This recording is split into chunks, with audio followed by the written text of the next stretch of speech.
My ladies, my lord, 2 documents have been placed on your desk, I hope. One is, this is the best we've been able to find over the lunch adjournment in relation to maps. There are two plans. On the first page, one sees at the top the location of the fatal accident, second accident, and the Vauxhall was being driven by Mr. Bird, who had been travelling in a northbound direction, and the Peugeot is the vehicle that was driven by Mr. Tindall, and he had been travelling southbound. If one looks at towards the bottom, about a third of the way down the page, one sees an area of ice marked. If one goes over the page, one can see it marked on this plan at point C, the location of the second accident. That's the accident involving Mr. Tindall and Mr. Bird. And then at point B is the location of Mr. Kendall's accident. And Mr. Kendall had been travelling south. So the answer to my Lord Stuart-Smith's question Mr. Kendall had been travelling south. Mr. Kendall had been travelling south. Thank you. But he ended up on the other side of the road. Yeah. As he described in the statement, his car spun across it. So in answer to my Lord Stuart-Smith's question, Mr. Bird would have driven past Mr. Kendall's vehicle, but it is right to say that Mr. Kendall said in the witness evidence we looked at earlier that he wasn't confident that vehicles would be able to see his car in the ditch because his vehicle had ended up in a ditch on that side of the road.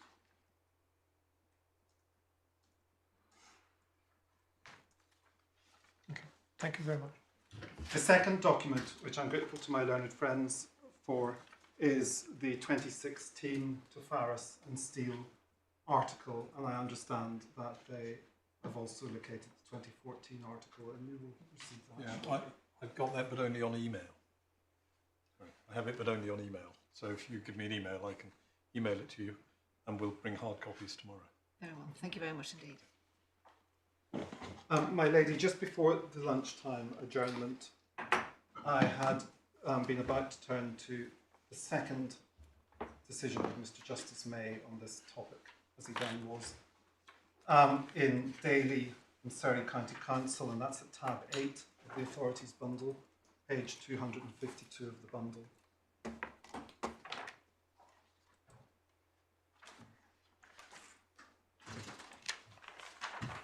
And this is a non-reported decision, which, unlike OLL, which was a strikeout case, this was a decision after a trial.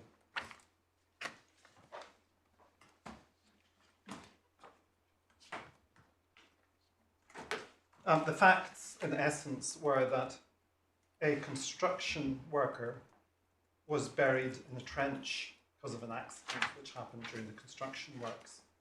And colleagues at the scene were in the process of trying to rescue him using a digger to dig around the trench to get him out.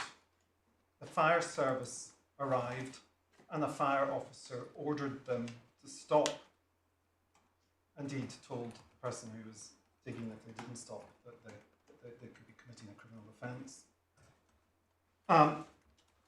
Mr. Justice May held that the question of whether there was a duty of care depended upon whether, firstly, that instruction to stop was a positive act, also whether it was a negligent act, and also whether it substantially increased the risk to Mr. Daly and thereby created fresh danger, albeit of the same kind, namely death by suffocation. He held that the instruction was indeed a positive act, but on his findings, not a negligent one, and it did not substantially increase the danger. And at internal page number 15, page 14, page 265 of the bundle, 265 of the bundle, page 14, His Lordship recapped the law from capital and counties and said that the Court of Appeal held there that there were limited circumstances only in which a fire brigade responding to an emergency call to a fire owed a common law duty to person whose property was at risk from fire.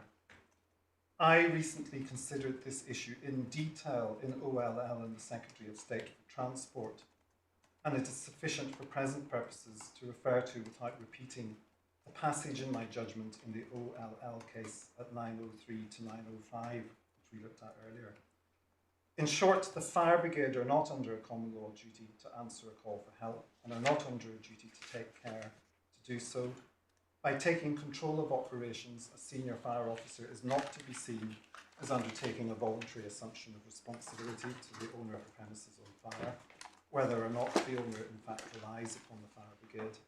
Simply by attending the fire and conducting firefighting operations, the fire brigade do not, save in exceptional circumstances, create or increase the danger. A fire brigade does not enter into a sufficiently proximate relationship with the owner or occupier of premises to come under a duty of care merely by attending at the fire ground and fighting the fire. And again, this is so even though the senior officer actually assumes control of the firefighting operations. The court also considered whether it was just, fair and reasonable to impose a duty of care, asking the question whether fire brigades should have the benefit of immunity.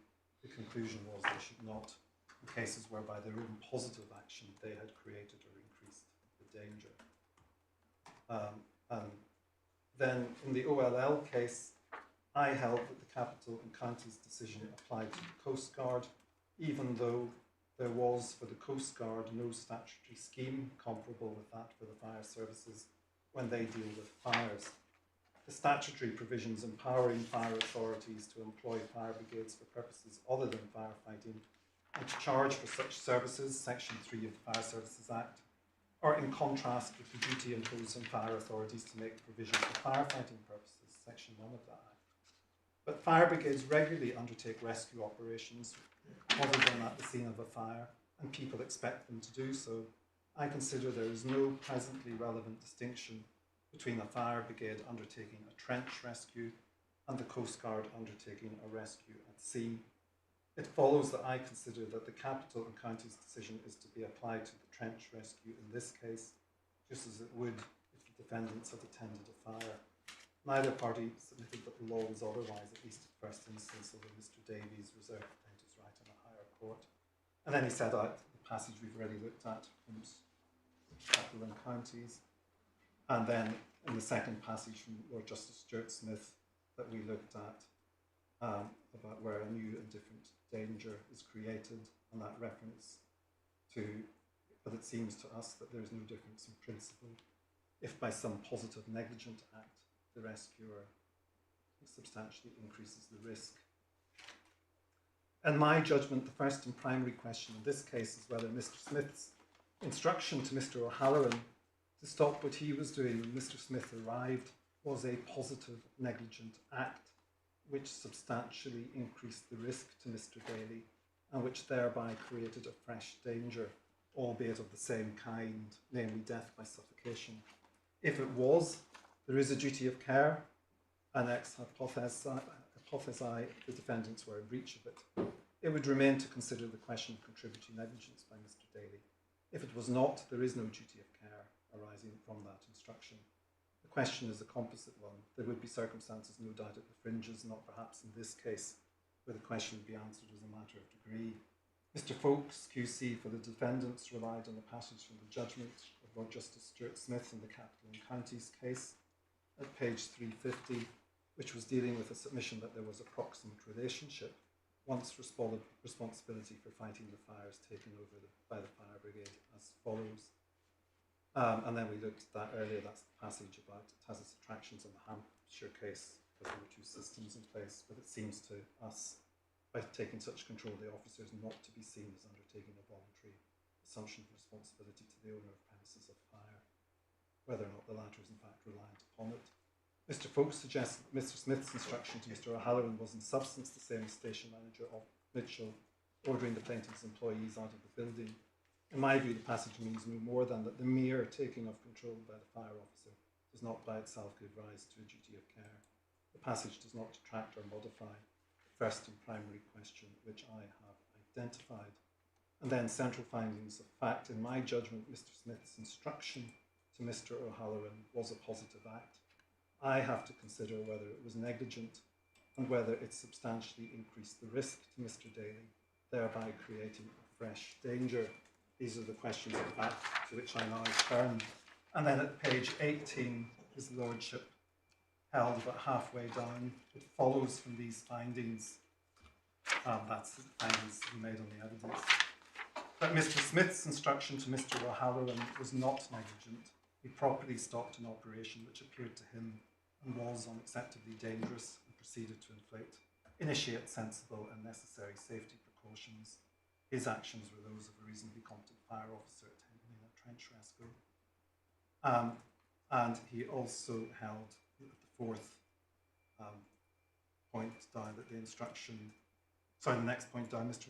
Smith's instruction to Mr. Halloran did not substantially increase the risk to Mr. Daly, thereby creating a fresh danger, and therefore that instruction did not give rise to a duty of care. And I'm sorry to say my skeleton's slightly misleading on that point because it says that there was a duty. In fact, the finding of the judge was that there wasn't, because although there was a positive act, the other ingredients to establish a duty were not present, namely that positive act was not negligent, and thirdly, it did not materially increase the risk.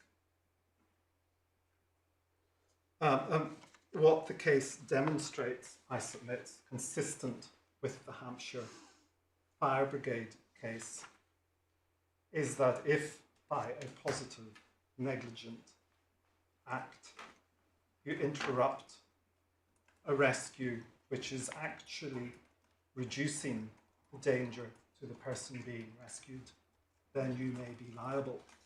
As it happened on the facts of this case, that was not established, and so the claim failed on its facts.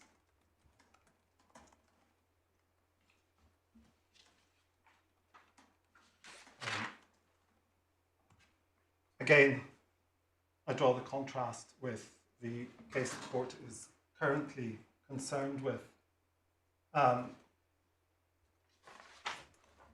In Daly, unlike in our case, and indeed unlike in OLL,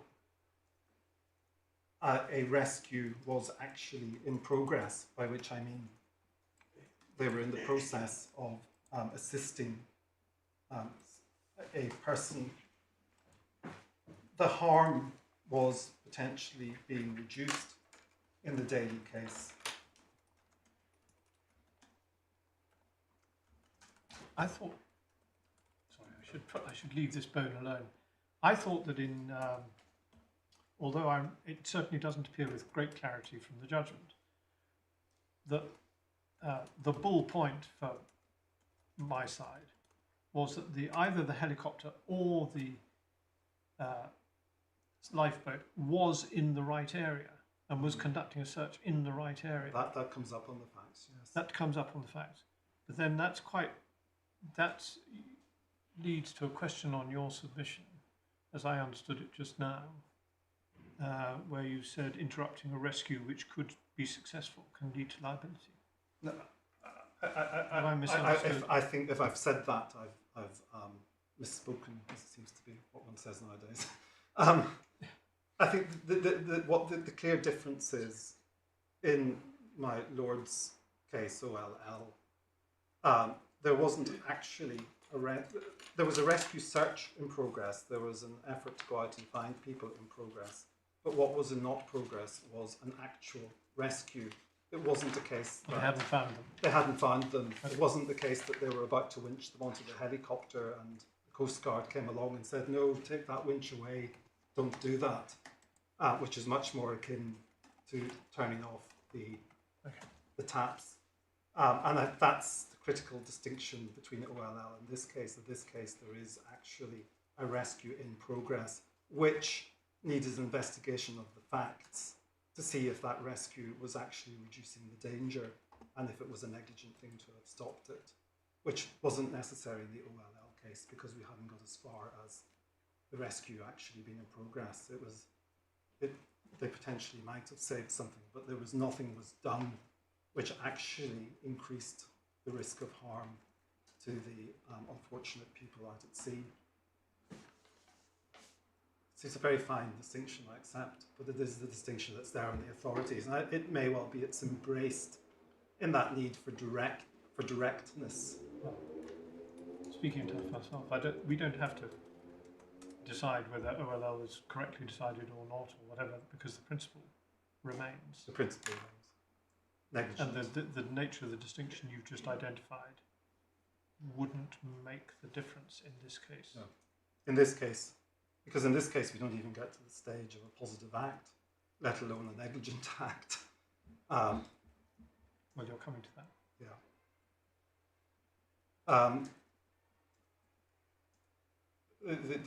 The other thing, of course, to note about this case is it was because it was decided on its facts and the defendant won, it is strictly obiter.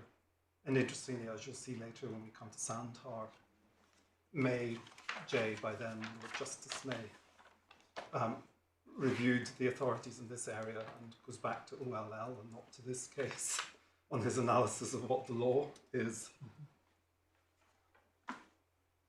And it's to those cases I now propose to turn, the dangers on the highways cases.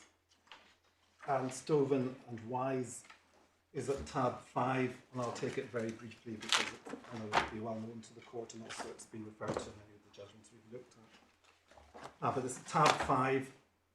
It's reported in the appeal cases for 1996, volume 1. Sorry, 1996, page 923. And the case involved an accident involving a motorcyclist who collided with a motor vehicle at a dangerous junction. The plaintiff was seriously injured, and the junction had been known by the highway authority, who was the third party in the case, but the appeal concerns them. Had been known by the highway authority to be dangerous because it was the view at the junction was restricted by a bank on adjoining land. And in 1988, after a site meeting, a divisional surveyor of the council highway authority had accepted that a visibility problem existed and recommended removal of part of the bank. The council accepted the recommendation, providing the owner of the land agreed. The owner made no response to the council's proposal before the plaintiff's accident, despite the fact there was a further site meeting where his representatives were present.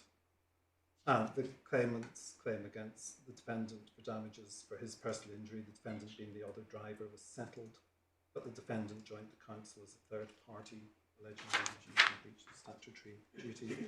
And what the case is authority for is the fact that a public authority has a power to do something about a danger that it knows about.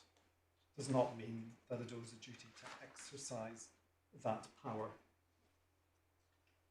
And at page 185, I should say it was a decision by the majority.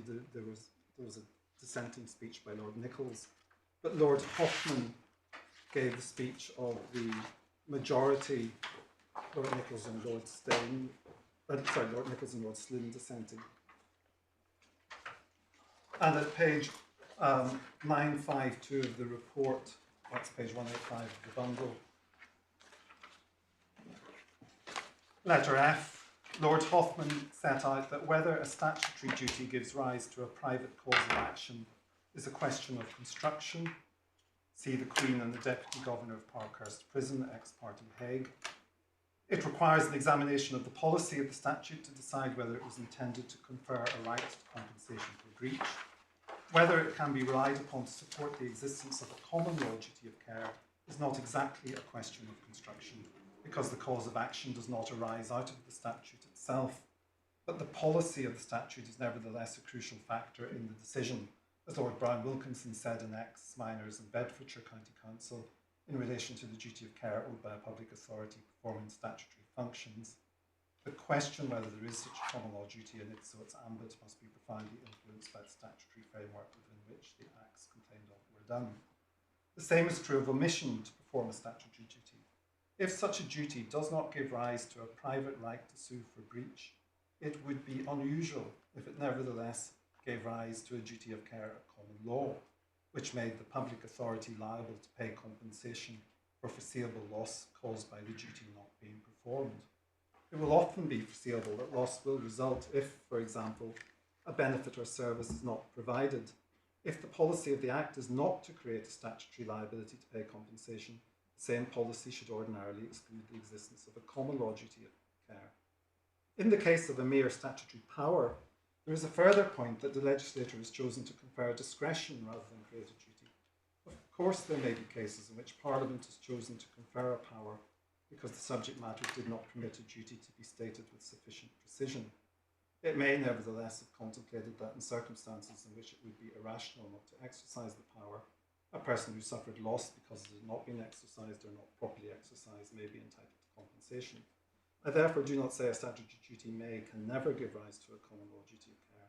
I prefer to leave open the question of whether the Anne's case was wrong to create any exception to Lord Romer's statement of principle in East Suffolk case, and I shall go on to consider the circumstances such as general reliance, in which it has been suggested such a duty might arise. But the fact that Parliament has conferred a discretion must be some indication that the policy of the Act conferring the power was not to create a right to compensation. The need to have regard to the policy of the statute means that exceptions will be rare. In summary, therefore, I think the minimum preconditions for basing a duty of care upon the existence of statutory power, if it can be done at all, or first, that it would in the circumstances have been irrational not to have exercised the power, so that there was in effect a public law duty to act, and secondly, that there are exceptional grounds for holding that the policy of the statute requires compensation to be paid to persons who suffer loss because the power was exercised. Now, I've read that passage out, but as you will see, the reference to the possibility of a duty arising where it would be irrational not to have acted was one the House of Lords closed down in the later case of Gorringe.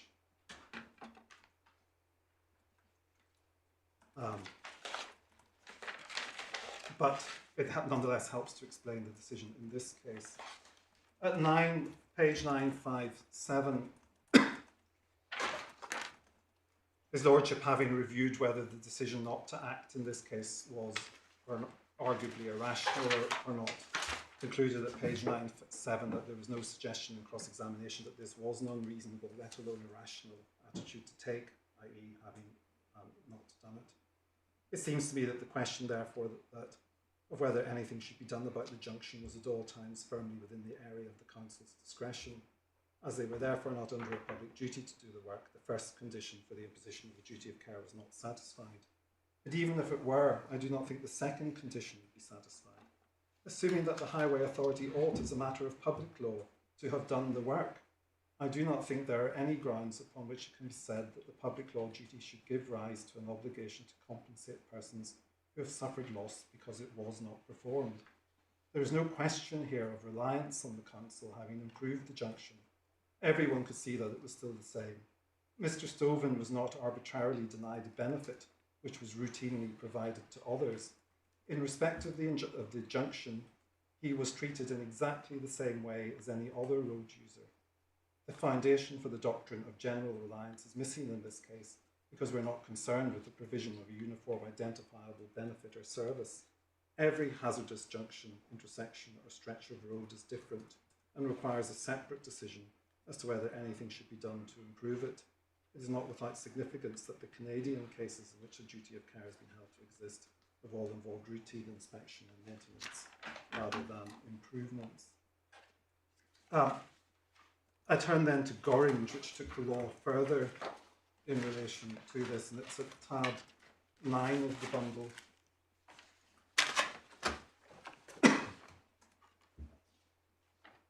And it's in the first volume of the Weekly Law Report of 2004 at page 1057. And in that case, the claimant had been driving her car on a country road, travelling at about 50 miles per hour. She reached a point at which there was a sharp crest in the road, followed by a curve. Seeing a bus approaching, she braked, the car skidded and hit the bus, and she was severely injured. The bus driver was in no way to blame. Some years prior to the accident, there had been a slow sign painted on the road surface at some point before the crest, but it had subsequently disappeared, probably due to road repairs. The claimant brought proceedings against the Defendant Highway Authority for negligence and or breach of statutory duty, contending that the accident had been caused by the authority's failure to give her proper warning of the danger posed by the crest on the road, in particular its failure to provide a slow sign. The trial judge found in her favour, but the Court of Appeal by a majority allowed an appeal by the authority, and the House of Lords dismissed the appeal from the Court of Appeal unanimously. There were two issues. Firstly, whether the case was covered by Section 41(1) of the Highways Act, and the House of Lords held it was not, because it couldn't be said the highway was not in repair. And the second was whether the public law duties under Section 39(2)(3) of the Road Traffic Act 1988 created a duty, and the House of Lords held that they were not enforceable by a private individual in an action for breach of statutory duty, and did not give rise to a parallel duty of care at common law. Everybody agreed with everybody else's speeches, I think, apart from possibly Lord Steyne, who gave a very short judgment of his own. But Lord Hoffman said at page 277 of the bundle,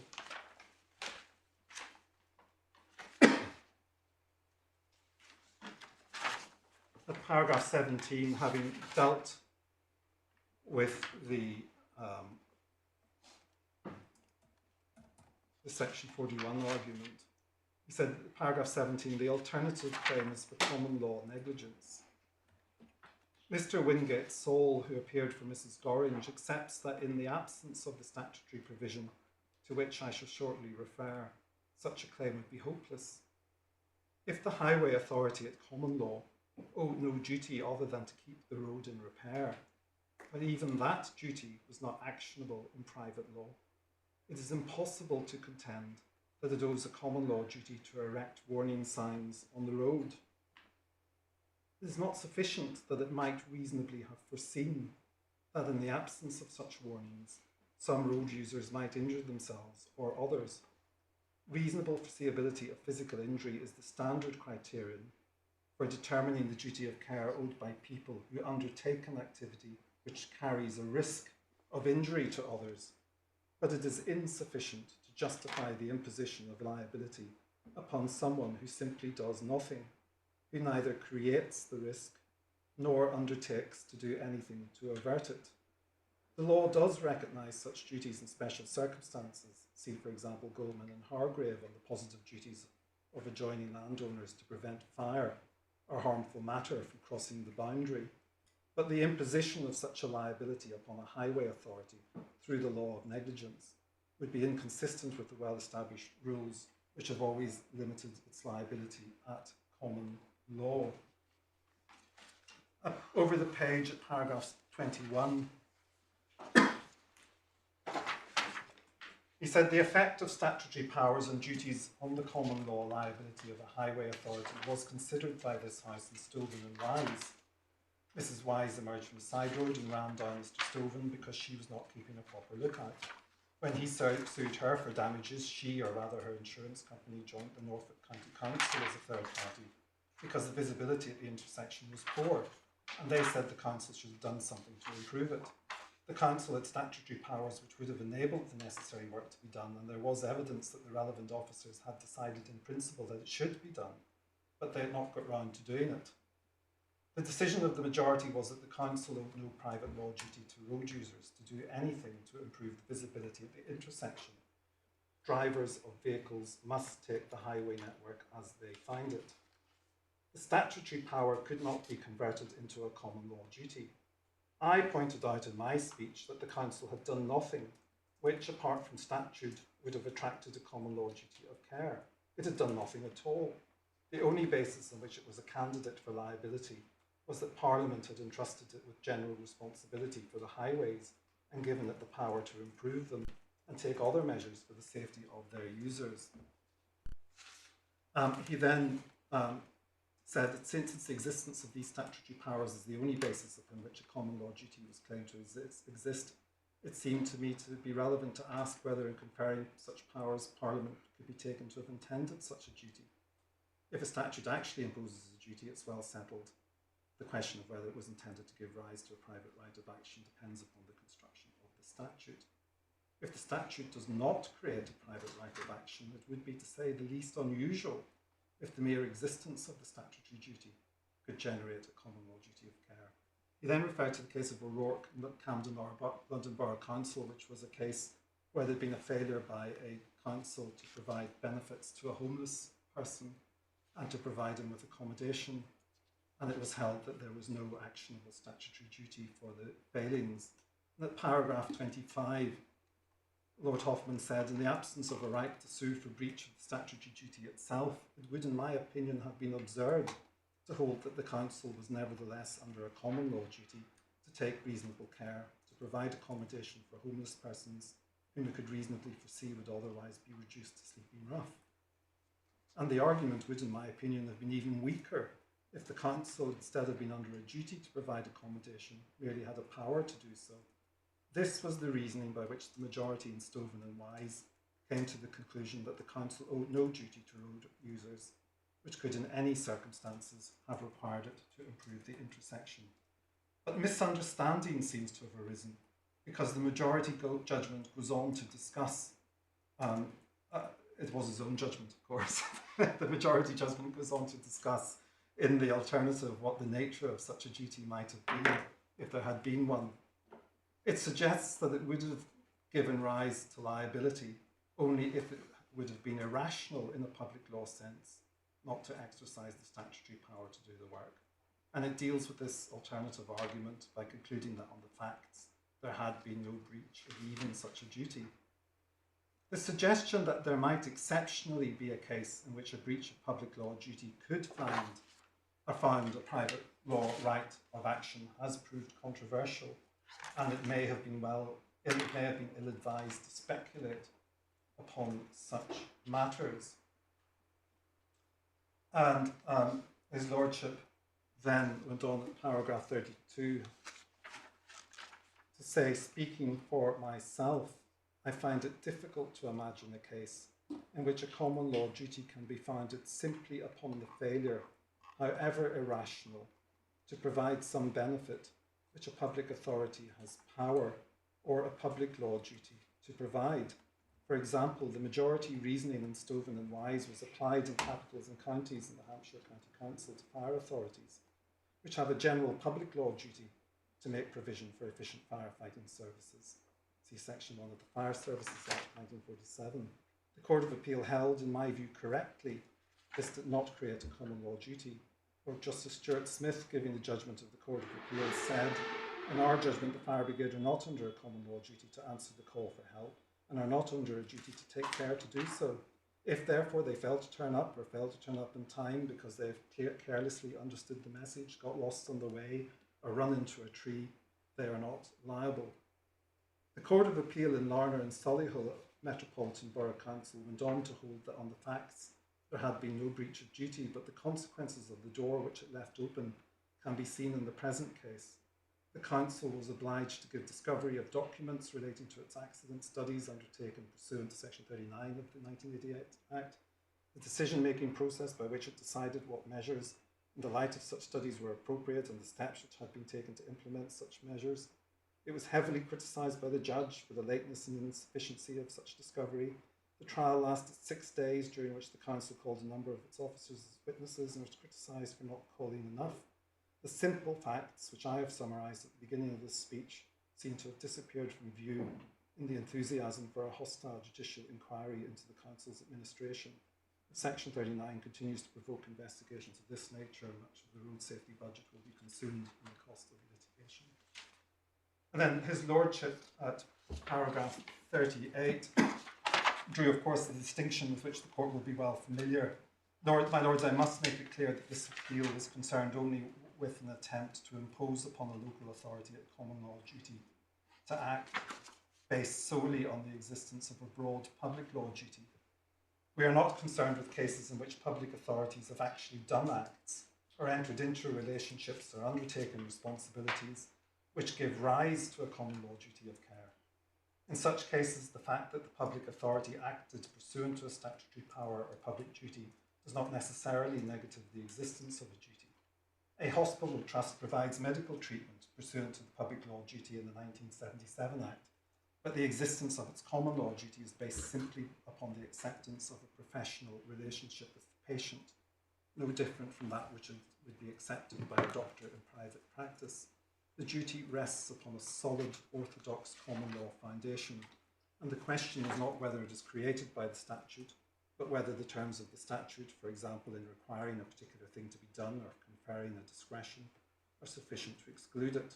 The law in this respect has been well established in Skedis and proprietors of Clan Reservoir.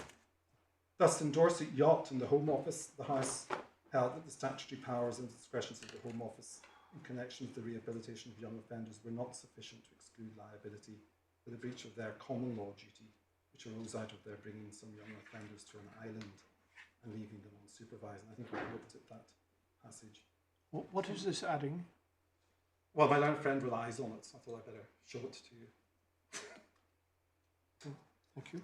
But all it says is that in a common law, in orthodox common law principles, if there's a duty, there's a duty. It's sort of doctor-client relationship, doctor-patient relationship, so forth.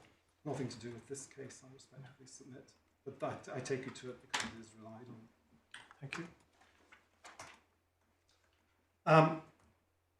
Can I just briefly look at what Lord Scott said at paragraph 73 on page 292?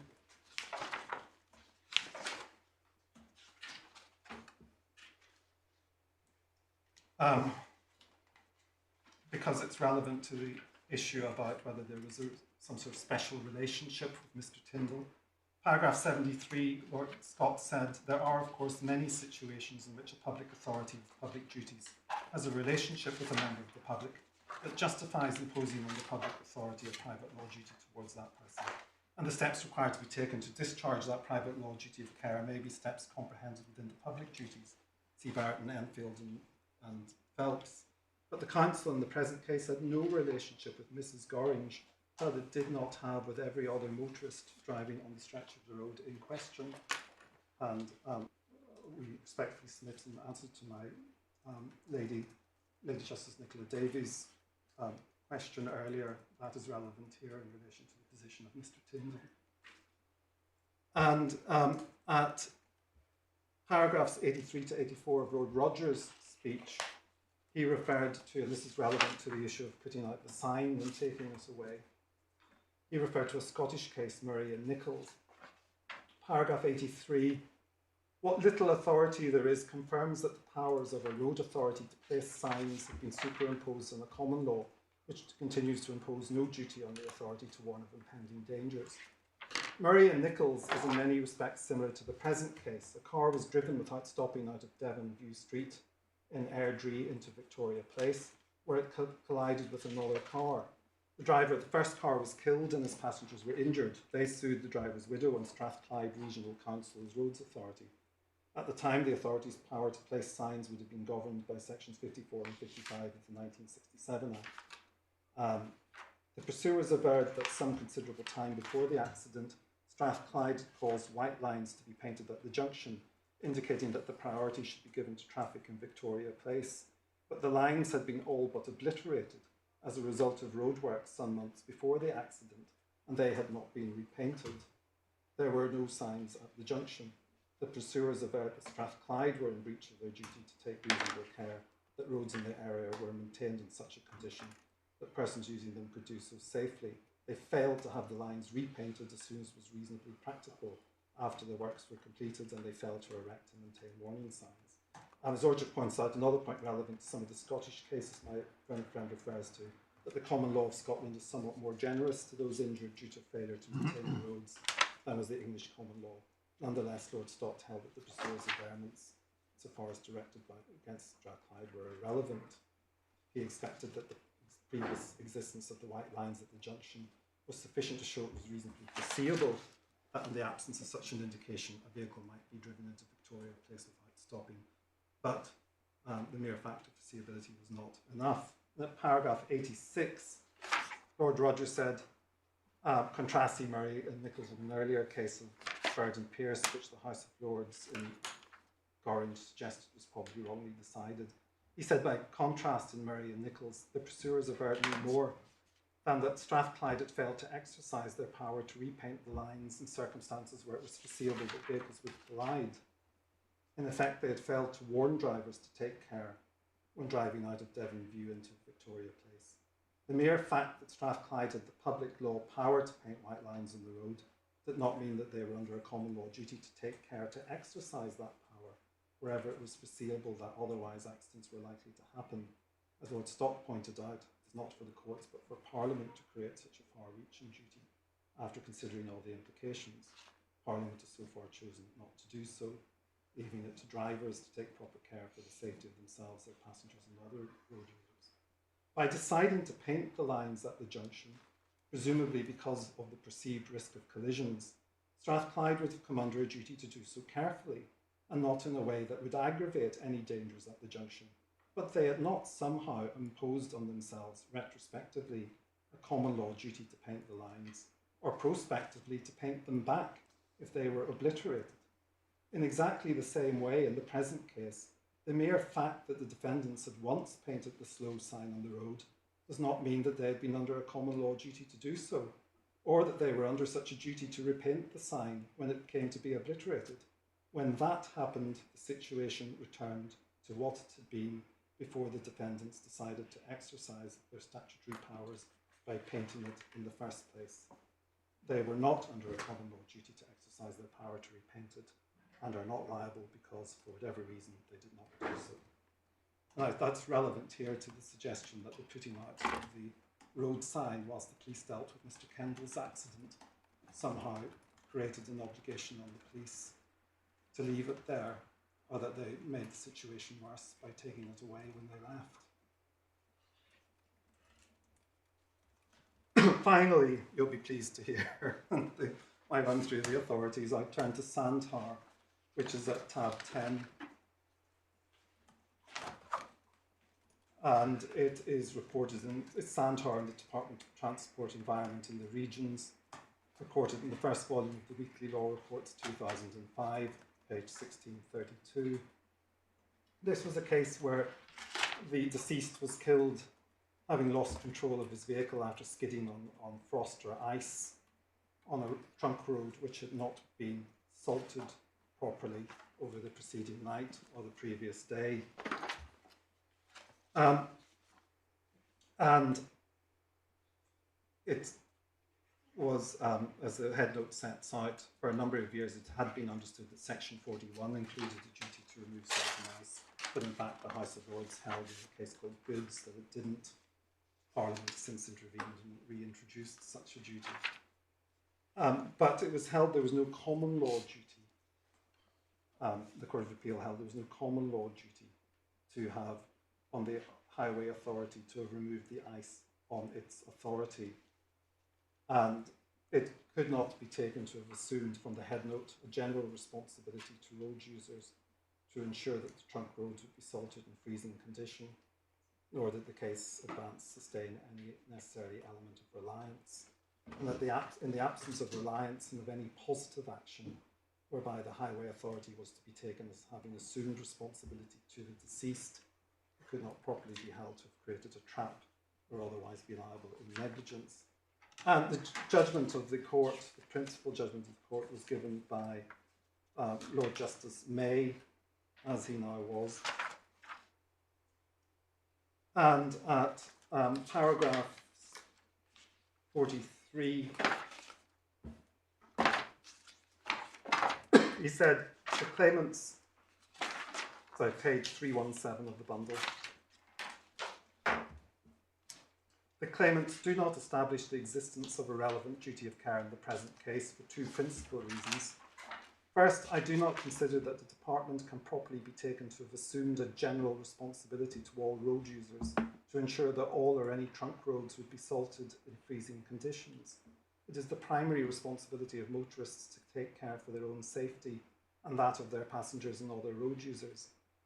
The existence of the delegation agreement, the Trunk Roads Maintenance Manual and the Highways Authority's Winter Maintenance Programme does not, I think, predicate an assumption of responsibility by the department to motorists generally that the system for salting roads will always be carried out without fail. As cases such as Barrett and Phelps indicate, an assumption of responsibility sufficient to create a duty of care normally requires a particular relationship with an individual or individuals. There is no evidence that the details of the system which the department put in place with highway authorities were known to the deceased or the motoring public generally. A general expectation, such as the police witnesses spoke of, cannot alone support an assumption of responsibility. And second, I do not see how the claimant's case sustains the necessary element of reliance. There is no evidence that the deceased in fact relied on an expectation that the road had been salted. At paragraph 46, his lordship reviewed again capital and counties and his own decision in OLL and said that the view which I've expressed is generally consonant with the law relating to rescue organisations. See capital, counties and OLL. In the capital and counties case, the fire officers were held not to owe a general duty of care, except to the extent that by positive negligent intervention they created the danger which caused physical injury or made the matter worse. And he referred to extending that in the OLL. And he said about just above letter D, as in the present appeal, it was said that the Coast Guard had encouraged an expectation in the minds of the public that they would respond promptly and appropriately to marine emergencies. It had thereby assumed responsibilities to the public for the execution of search and rescue missions in coastal waters. It was submitted that a duty of care arose from the expectation that the Coast Guard would act carefully, the expectation being created by ministerial pronouncement, published procedures, and a common knowledge that the Coast Guard would act when it knows of an emergency at sea. In rejecting these submissions, I considered that they strained what Lord Hoffman had said in Stoven and Wise beyond breaking point. And I read a passage in the judgment of Lord Justice Stuart-Smith in Capital and Counties as in effect saying that in English law, no duty of care arises from a general expectation. I further considered that a particular duty derived from a specific expectation, publicly induced and relied on, that a lighthouse authority will not withdraw an existing light without giving due notice. An example discussed by Lord Hoffman was very different from a general duty to conduct search and rescue operations they may undertake without negligence. In my view, that there is no duty of care in the present case also, I think, accords with the decision of this court in cases such as Kent and Griffiths and Watson, British Boxing Board of Control. In each of these cases, a duty of care is found to exist when the defendants in particular circumstances assumed responsibility to a particular plaintiff. In Kent and Griffiths, the ambulance set off to take a particular plaintiff speedily to hospital. As Lord Wolfe said, the only member of the public who could be affected was the claimant. It was the claimant alone for whom the ambulance had been called. In Watson, the Board of Control promoted a particular boxing match in which the plaintiff participated under rules set by the board, which stipulated medical attendance, which was appropriate. Lord Phillips said that a number of authorities showed that an acceptance of the role, usually under statutory powers of duty or protecting the community in general from foreseeable dangers, does not carry with it a legal duty to safeguard individual members of the community from those dangers. And that decision was agreed with by Lord Justice Thomas and by Lord Justice Brooke.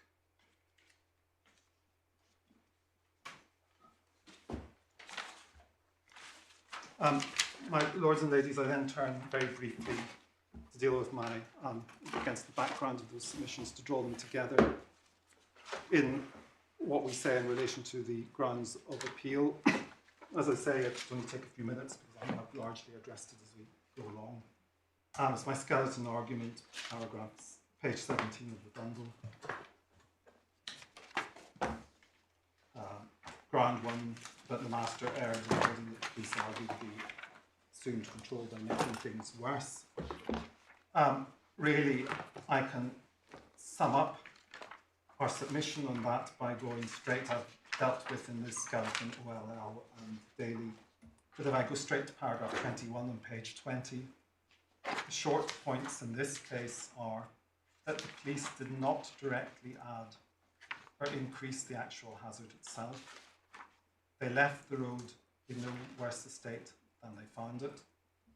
They themselves did not directly inflict any injury. They did not instruct Mr. Kendall to desist from any action which would otherwise have made the road safe, let alone that they instruct him to desist from a rescue which was in progress.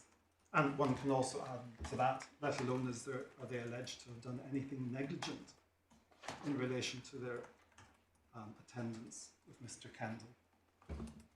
In no sensible sense, we submit, can they be said to have created or added to the pre-existing danger which caused Mr. Tindall's accident.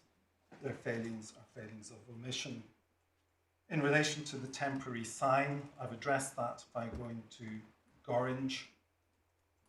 The master appears to have been influenced, and I'll leave this to my learned friend. So a first instance decision in Gibson and Orr in Scotland, which was decided pre-Gorringe. It's plainly not good law. It's doubtful if it's good law in Scotland, but it's certainly not the law in England. And then on ground 2 on page 22 of the bundle, page 11 of the skeleton, the master erred in holding that the police arguably assumed a duty to Mr. Tindall by taking over control of the road, and this is the Michael paragraphs 99 point. But neither element was in fact present in this case, because first of all, even if the ice on the road may be, and assume for the sake of the argument, it could be equated with a third party, the police did not control it, but certainly, and still less did they control it at the time of Mr. Tindall's accident. They had left the scene. And secondly, the police had no relationship at all, let alone a special one, with Mr. Tindall. We're very far removed from the facts of cases like Smith and Dorset, where the police have custody of someone, or Smith and Lure, where the probation authorities have the responsibility for supervising how someone lives their lives in the community. In fact, it would really be quite an extraordinary result, we submit, that if a highway authority, as in Stoven, Gorringe and Santar, whose road actually contains the danger,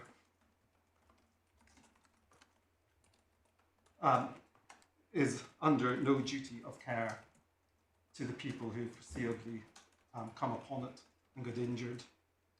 Yet the police, whose attendance to assist Mr. Kendall is for a brief and time-limited period, somehow do come under the duty of care by reason of that attendance. It would be a completely incoherent position for the law to take.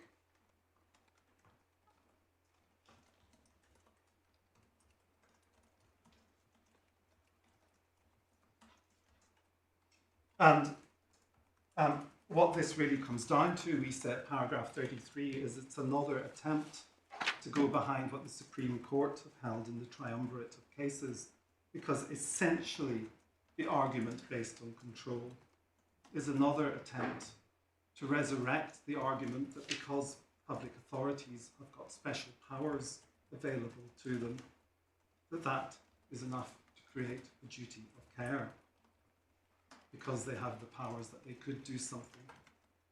Something which, as we saw earlier when we looked at the Robinson case and the Gould case, is expressly not the law. And so I do respectfully submit that both of those substantive grounds are made out. As to whether the case could only be resolved after a full trial of the facts, why? We know all the facts. They're taken at their highest in the claimant's favour. And any number of the cases we've just looked at were all decided on strikeout applications. Michael was a strikeout application. N and Poole was a strikeout application. OLL was a strikeout application. 2 of the cases in capital and counties were strikeout or summary judgment applications. And if we can tell, as I submit is plain from reading the facts of this case and the particulars of claim, and additionally having had, even because it's a summary judgment application as well, having had the benefit of the evidence that Mr. Kendall gives, it's plain this case is going to fail because it discloses no cause of action, then it should be struck out. How do we treat Mr. Kendall's witness statement? If it was simply a summary judgment application, you could say, well, if it's relevant, it falls within Brompton Hospital. It's information that may reasonably come out at trial, but it's not a pleaded case. No. It's not obvious that the master really relied on it, but she may have done. No, I think there are possibly 2 ways of looking at this. I mean, my primary application is we don't even need to get to Mr. Kendall's statement because we can see from the particulars of claim that this case doesn't disclose an arguable case in law, doesn't disclose a reasonable cause of action. Just looking at the particulars of claim, that's the case at its highest.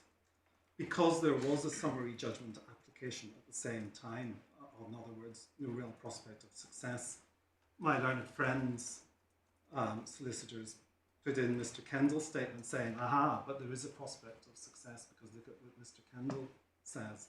What I say in relation to that is, even if one looks at Mr. Kendall's statement and approaches it on the summary judgment basis, it's plain that this case does not have a real prospect of success because it does not disclose anything which suggests that the police did anything that positively negligently made this situation at this road worse. Are you saying his statement takes the matter evidentially no further? It takes it no further.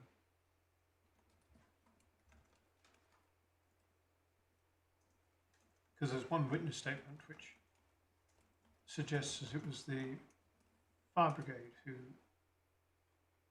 moved the sign.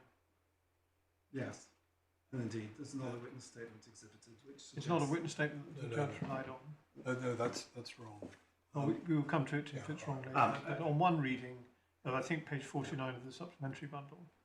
I think for the present purposes, one has to assume it was the police put up their own sign and the police took their own sign away. But the only reason I raise it is to try and indicate, because it's not unusual to have a strikeout and a summary judgment application.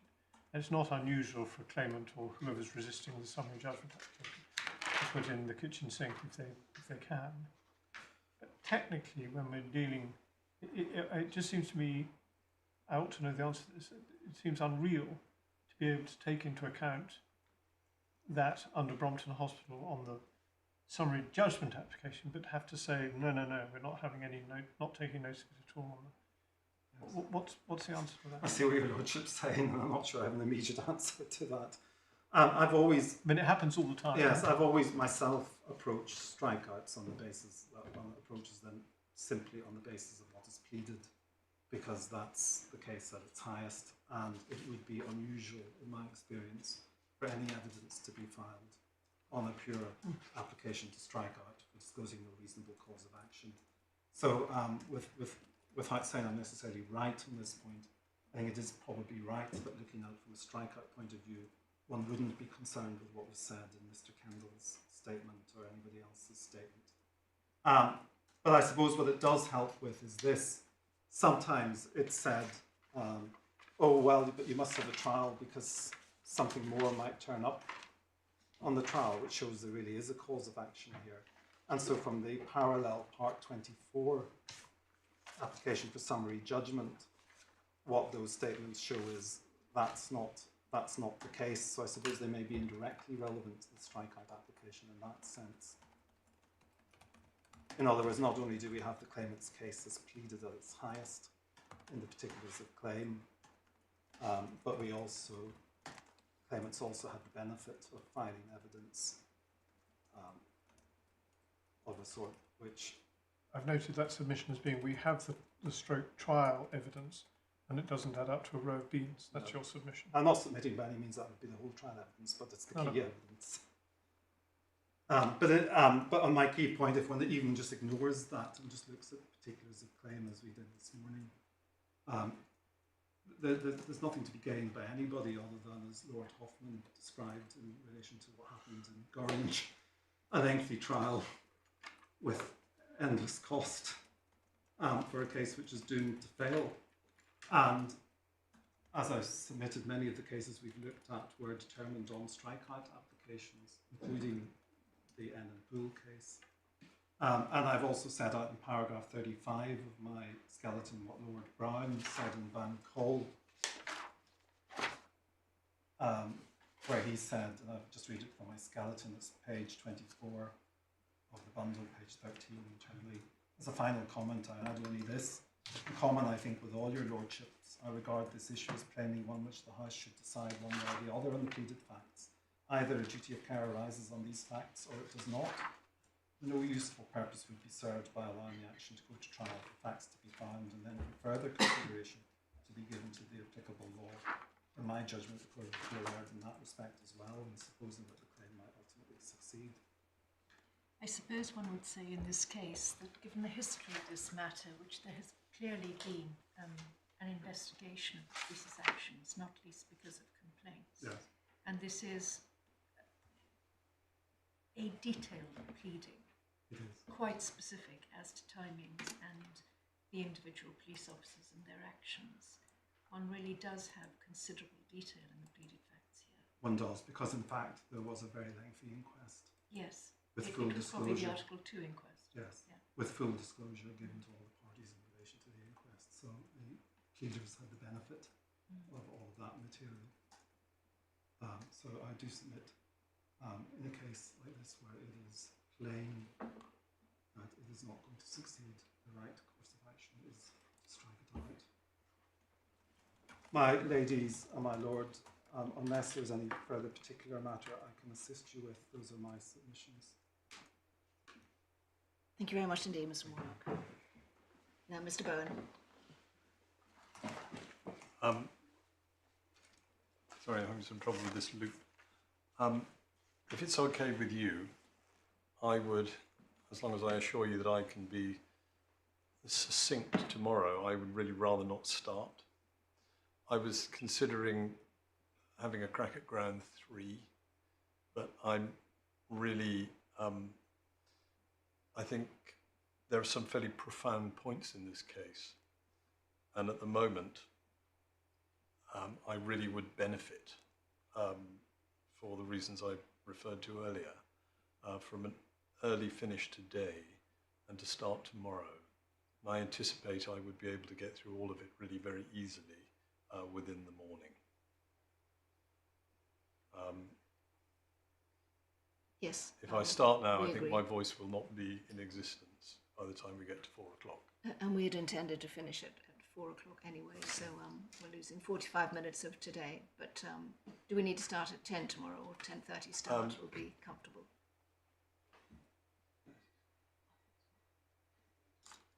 No, 10:30 is fine. Very well. All right. Well, thank you all very much. Thank you. Tomorrow morning, 10:30. Thank you very much. We'll rise. Tomorrow.